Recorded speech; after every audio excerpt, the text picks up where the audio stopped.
An outright cover-up. They covered up for him during the campaign. Why should the media stop their cover-up now that he's president? For his first great big press conference, if you can call it that, they pretended that he wasn't a stumbling, bumbling, lost fool. You and I both know that. The media, they know it too, but for some reason they're covering for him. Again, proof of the stumbling, bumbling part.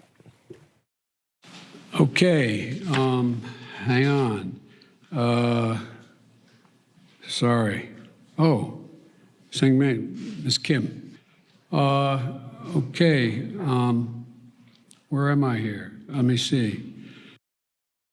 The basics of managing a press conference were beyond the President of the United States. If you watched it, you know that.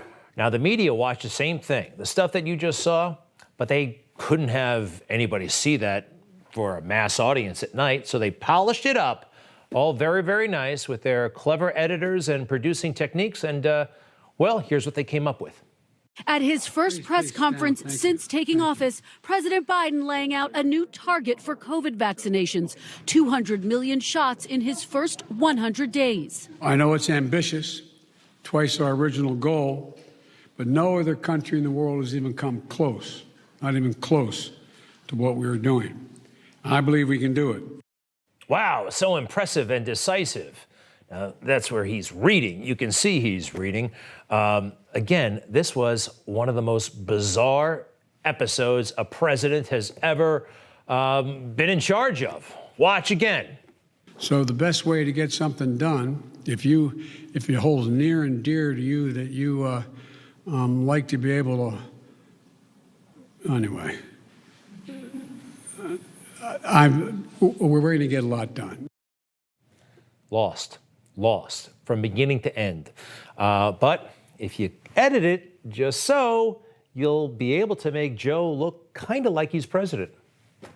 He insisted the surge is seasonal as smugglers take advantage of cooler winter weather.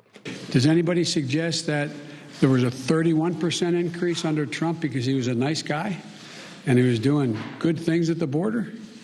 That's not the reason they're coming. Again, if you pick and choose quite carefully, you can actually make Joe look like he did an okay job, but he didn't. Let me get here. Okay. Cecilia Vega. Just that, picking on people. I mean, Trump, you, right? Now, after this is all done, and I know political reporters, the style is just as important for them as anything he said. So what they're talking about to each other, it's different from what they're telling all of their audience at night. When you actually divide up the press conference, there was the news they intended to make, and then there's the category of unintentional news, which we're all trying to figure out if he made any. I don't think he made any unintentional news. The unintentional news is that he was stumbling and bumbling and totally out of it during his first national press conference. That's the unintended news. How could you miss that? Any normal person would notice. Oh, and by the way, when it actually came to the substance of what was said, the mainstream media totally blew that as well. Most of them covered this, a very bizarre, overly aggressive Joe Biden at one point. It's sick. It's sick. Deciding in some states that you cannot bring water to people standing in line, waiting to vote. The Republican voters I know find this despicable. Republican voters. Wow. This is the guy who's going to make everything normal again. Remember that? Okay, he's going to restore the soul of America. All right, what they're talking about is the voting measure that passed in Georgia. Now, look, when people come out to vote, we all know you can't have electioneering. You're not supposed to campaign near people who are aligned to vote. Now, people bringing up food and water to those waiting in line, that could possibly become an electioneering type activity. You know, hey, here's a bottle of water from the Biden campaign or the Trump campaign or whatever. There is that danger. No one really discussed that in the aftermath of his really bizarre outburst. I think it was an outburst. So they tried to make Joe Biden look as good as possible last night, and hardly a word about his style. And his style was, well, bumbling, lost. Now, how do they treat Donald Trump? Here's a moment of media coverage of his very first press conference back in February of 2017. Tonight, President Trump unloads at a fiery, combative press conference, listing successes, airing grievances, placing blame, denying allegations. A scene unlike anything we've heard from a president in memory. Okay, well, last night, Joe Biden, that was unlike anything I've heard in memory. A president that out to lunch, not Donald Trump, but Joe Biden. Yeah, it was pretty wild. I want to point this out, though. I don't think his staff did him any favors. You saw he had a lot of trouble figuring out who was what reporter and where to go next. Let me get here. Okay. Cecilia Vega. All right, again. So they gave him a list, more than a list, like a yearbook of reporter photos. Take a look at this. And even a little bit closer, he's got every reporter in the room, and the ones that he's supposed to call on are circled. Well, if I'm working for Joe Biden, I don't know. Why give him every face in the room? Just give him the 4 he's going to call on. Why even have their faces? They'll stand up when they hear their name. I don't think they did their boss any favors. But, Joe, it really is your responsibility.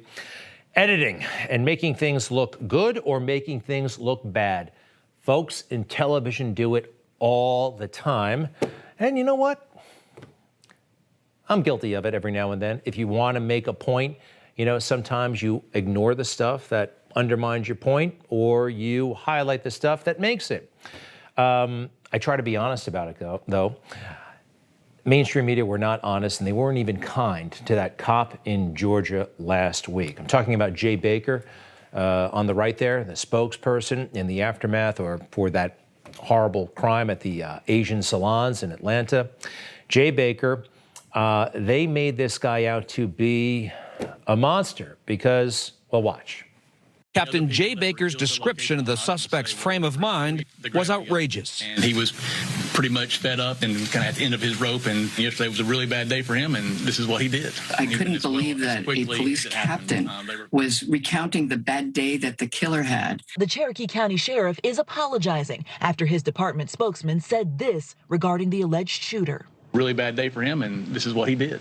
The sheriff writes in part, his words were not intended to disrespect any of the victims, the gravity of this tragedy, or express empathy or sympathy for the suspect. When I was watching that news conference and he called it a bad day, and all I could think of was 8 people are grieving tonight. The sheriff's captain facing backlash after saying the suspect had had a bad day. All right. But if you listen closely, the sheriff's deputy there is telling us what he heard from the defendant. And they cleverly edited it to leave that part out. Maybe not that even clever. Watch.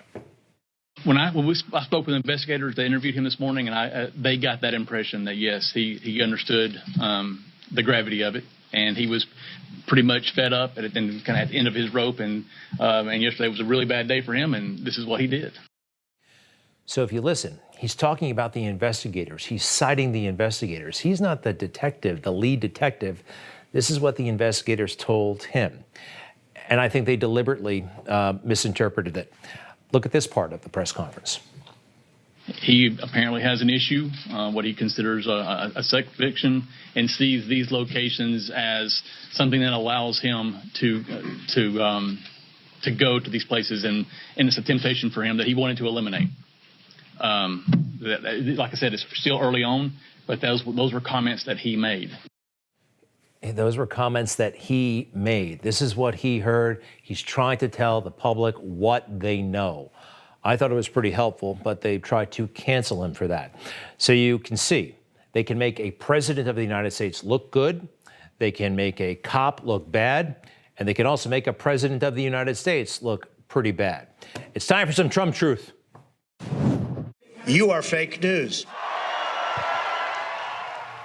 So, Donald Trump once said migrants were animals. Did you ever hear about that?